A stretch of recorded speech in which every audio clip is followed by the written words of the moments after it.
I heard you loud and clear again. I read all the comments, guys. So if you write something and you want me to test something, I will try to make a video out of it. A lot of people want to know how the new hero compares to Granny, because as we know, Ulmus and Granny, both tanks from the Wilder faction, do kind of similar roles. However, there are some differences in how they work, and I want to show you guys, just like we did with the Thorin comparison in today's battles. Now, just remember here,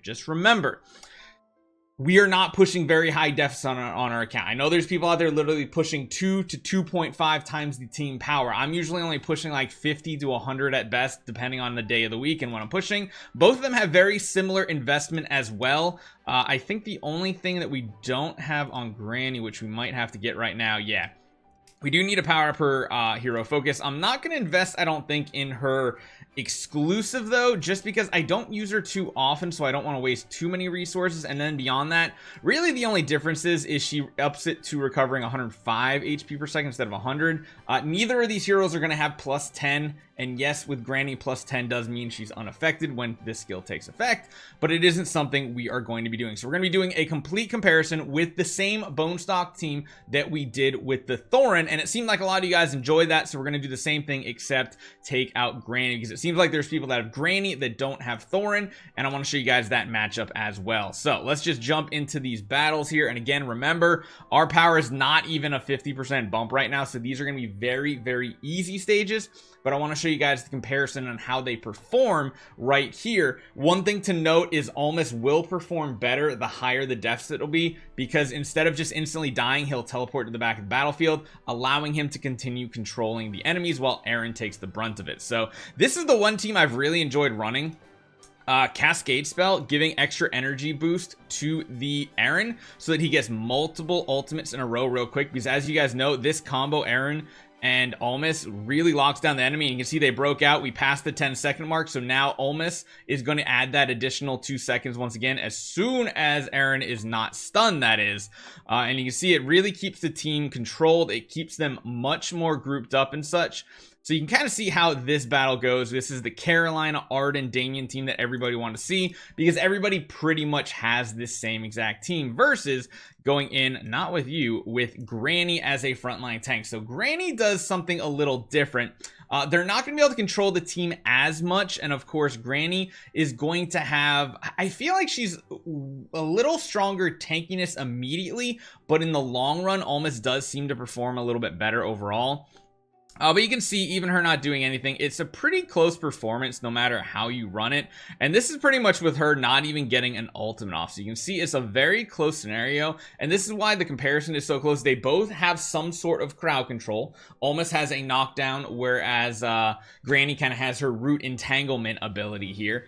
And everything else works pretty much the same here. She does have some big burst healing, of course, when she does use her ultimate. The difference is Ulmus has his shield that when breaking will knock enemies back, and on top of that he heals per second. He's not reliant on his ultimate skill. So we'll show you guys a few battles here. That is even if we can break through this one. It's kind of crazy how some of these waves, if you don't have the right team setup, even at low power differential, it's still not that easy to take them down. Mainly because they're just immune to so much right here, so much. Let's swap this up. Let's just burst through this one, and I'll be right back to the next fight.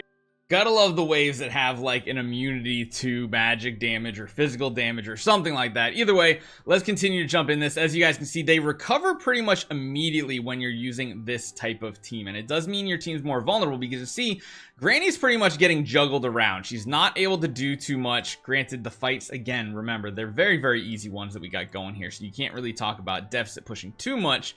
But you'll notice how the combat kind of goes, how they stay much more controlled at the beginning of battle, which means Carolina has more time to get huge AoE damage with her basic attack. Those snowballs are just doing a crazy high amount of damage. You can see how the enemy just stays so grouped up. And I feel like this is more of a testament to those who are running a Carolina-oriented team more than even an Arden team, because, well, this just kind of goes absolutely crazy with the amount of grouping it has, because it just keeps them grouped up and locked down for so much longer than any other tank. Even Freyasto doesn't technically keep them locked down in such a tight-knit bundle. And you can see there, I didn't even have time to pause it. They just melted away because of that grouping. And again, there's one thing you have to remember, and why I think Ulmus is a better pick most of the time here, is when you look at Carolina's ability here, and we take a look at her exclusive. So it reads, when casting Snowball Witchery, Carolina permanently increases the damage of snowballs by 10% up to 7 times, and then from the third cast of it,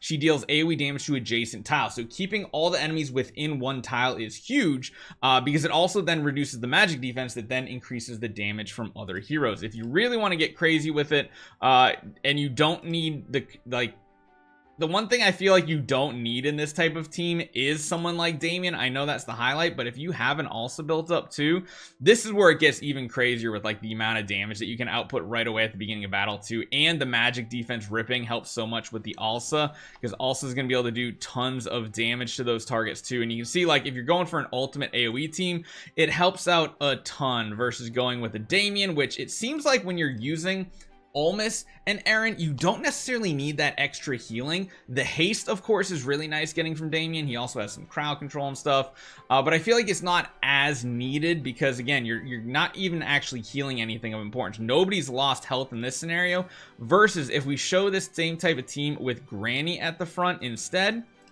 it's going to look a lot different. It's actually going to look, you're going to see a lot more damage being dished out because we're not just completely locking them down. You see heroes actually losing HP even though we're at a very, very low deficit.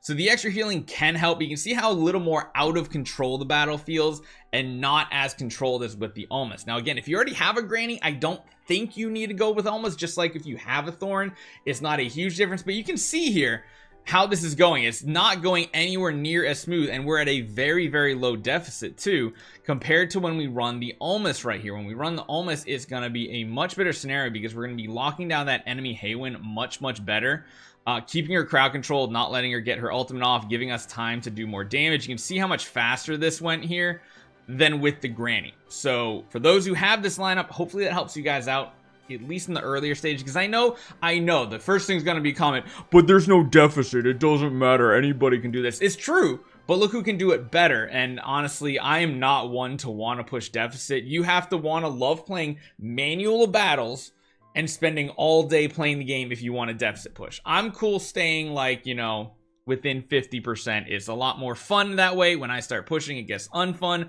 and that's why I kind of do that. But that's kind of the breakdown between Granny and Ulmus. I think what I'm actually going to do later this week is have an actual breakdown video for all the current popular meta tanks and even non-meta tanks at this point, because they each have a very specific role and they each synergize differently with different teams. And maybe it's a good job or a good time to kind of highlight that. Go over Freyasto if you have them, Ulmus, Granny, Antandra, Lamont. I love Lamont. Thorin. There's just a ton of tanks, even Lucius and stuff like that they can be good, but not necessarily good in every situation. Hopefully you guys enjoy this one. Let me know, you guys, if you want to see a different comparison with Ulmus to maybe some other type of team. Leave a comment down below with the exact team makeup, even artifact if you want to, and we'll get it tested and give you a highlight. Hopefully you guys enjoy this one. Hit that subscribe button. I'll see you guys next time.